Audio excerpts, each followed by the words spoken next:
Star Wars Episode 7 The Force Awakens is finally here. How was it? Was it any good? Stay tuned to find out.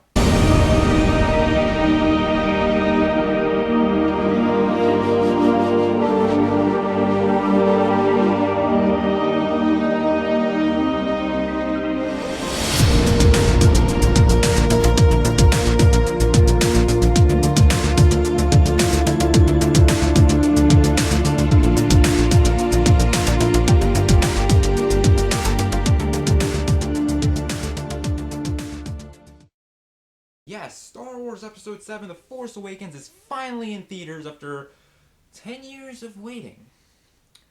So obviously, expectations were really high, at least for me they were. I mean, 10 years, you better nail it. Disney now owns Star Wars. We have a new director who actually will care about the actors and how they're performing in the movie. Unlike the prequel trilogies, George Lucas just gave up, or I'm not sure what happened there, but got a new director, J.J. Abrams. He's done amazing work before in Star Trek, one of my favorite TV series, Lost, and even Fringe, another great TV series. So I was expecting a lot. And you look at the box office numbers, they have been obliterated. From what I'm hearing on the news, that they have set a record in the box office, and it's only been like 2 days. So, but does that mean anything? Because there have been movies that have done really well, been successful in the box office, but the movie itself wasn't all that good. So how was Star Wars Episode 7 The Force Awakens? It was amazing. It was just an experience. I went to see it in IMAX 3D, and it just blew me away. The visuals are amazing, as they should be. The acting, you got the new cast, you got the old original cast back in action. It was amazing. It was great. The hype wasn't for nothing. Avengers Age of Ultron, they hyped it up so much that you went in thinking, oh, this is going to be perfect. This is going to be better than Avengers. And it wasn't. This, they hyped it up so much. This is the most hyped up movie since, I don't know, probably the 1999 Phantom Menace. I've never been excited for a film like this since probably Harry Potter and the Deathly Hallows Part 2. So Episode 7 takes place 30 years after Episode 6. In the opening scene, we find Finn, played by John Boyega, frantically looking around like he's trying to escape. He is a stormtrooper. He wants to be out of there. He doesn't want to be a stormtrooper anymore. He has seen some things, man, and he wants to be out of there. He escapes. He runs into one of our other main characters, Rey, a scavenger played by Daisy Ridley, who has found a droid, and next thing you know, they're being chased, and the two have to work together to get away and find out why exactly that they're being chased, what is going on, why the First Order wants this droid so badly. The only thing they can do is try to deliver this to the Resistance, to the rebels, because they're probably going to be the only ones to know what to do with it. And obviously, as this movie progresses, we run into the original cast, Harrison Ford and Chewie. Great, we're home.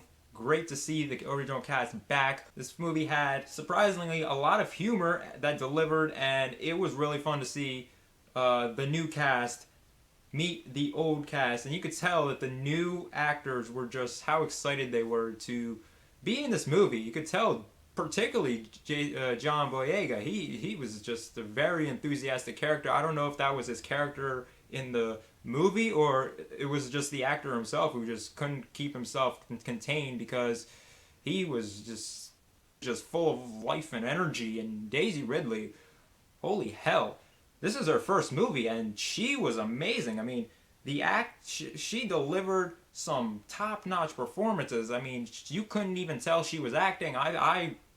She was a very likable character. And I think that was one of the biggest things that had to deliver. If we don't like her, well, we're going to hate this movie. And not only was she likable, her acting was amazing. And every time she was in a scene, she stole the spotlight. Visually, it was really great. I saw in IMAX 3D, like I said. Man, those visuals were amazing. I would strongly recommend anyone who wants to see this movie, go see it in IMAX 3D. Maybe go see it in standard, uh, because it might be a little bit too much to take in at first, but it is an experience going to see it in IMAX 3D. I had a lot of fun watching it. But anyway, the film itself, just hands down, great job by J.J. Abrams. I thought he delivered perfectly. I mean, obviously, there were some flaws. No movie is perfect, so let's move on to the flaws. And we'll start off by our villain, who I haven't mentioned, Kylo Ren. Now, when we first meet Kylo Ren, he looks like a pretty badass character. I mean, he's got the mask, he's got that booming voice.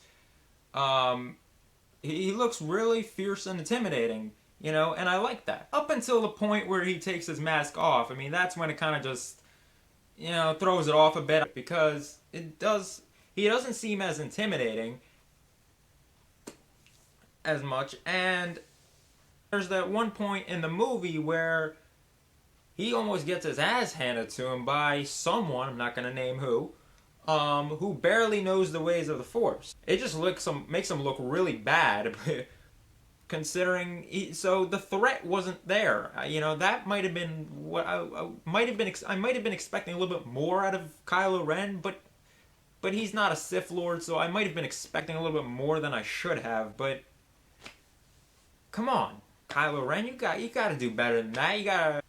Come on, it's not good.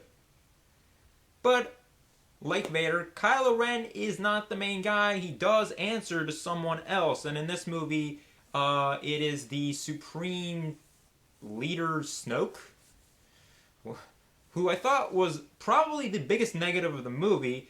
He just really fell out of place. Like, I don't know, I might not have understood it, but he just looked like something from, like, The Hobbit or something.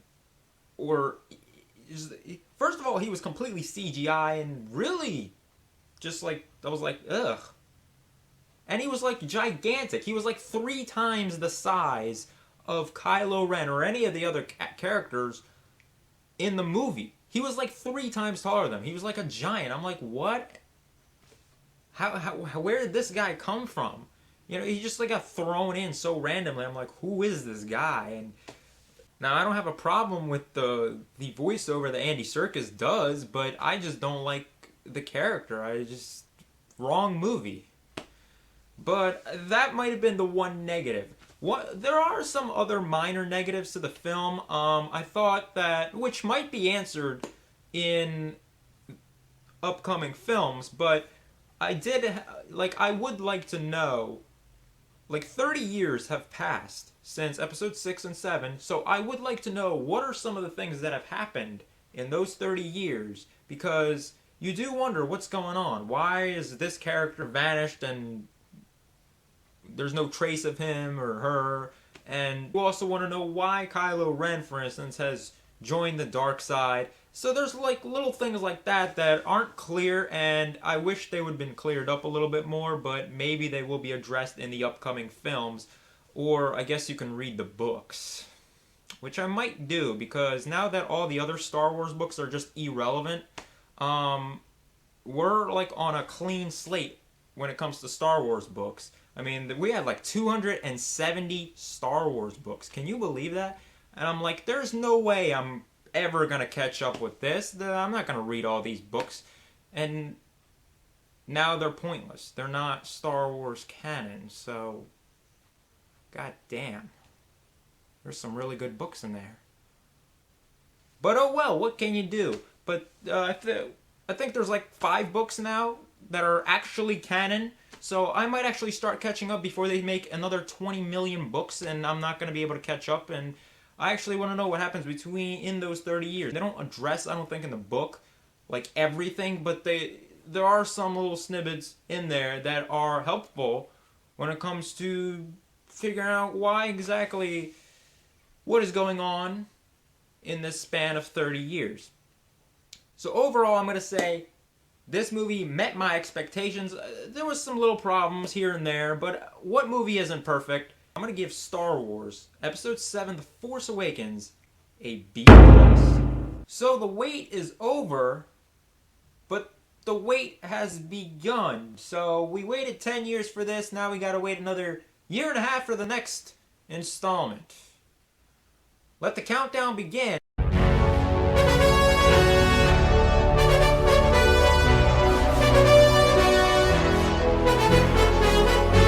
No, not that countdown.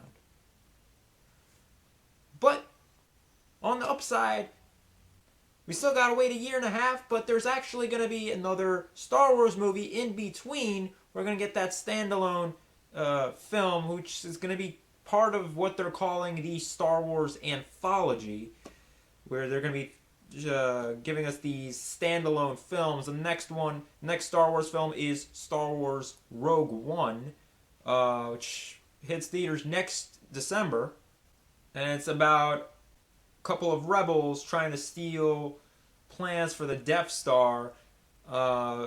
This is taking place between Revenge of the Sith and A New Hope.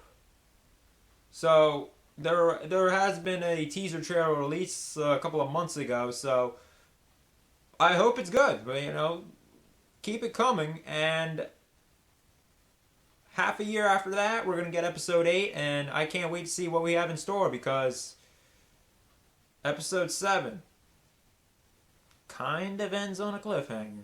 Just saying. Definitely leaves you wanting more. I was excited to go see episode 7. Now I'm even more excited because I don't know what to expect in episode 8. Not that I had, let's see that trailer. Let's go. Let's start giving us some teaser trailers. I can't wait to see episode 8. It's going to be a whole lot of fun, and I hope you guys have a lot of fun as much as I did going seeing episode 7. It was fantastic. That is what you want to go. You go into movie theaters, you want to be entertained, and this movie entertained. Like I said, had its problems, but it entertained, and at the end of the day, that's what matters. Having fun, watching movies. We can get a sign of relief. It wasn't a disaster. No Jar Jar Binks. That is the one spoiler I will throw out there. No Jar Jar Binks. So, those who haven't seen it, don't worry. We get none of it. Thank you so much for watching, guys. You can hit that big thumbs up on the bottom there, comment, and subscribe. And I'll see you next time for more unboxings, reviews, and movie news.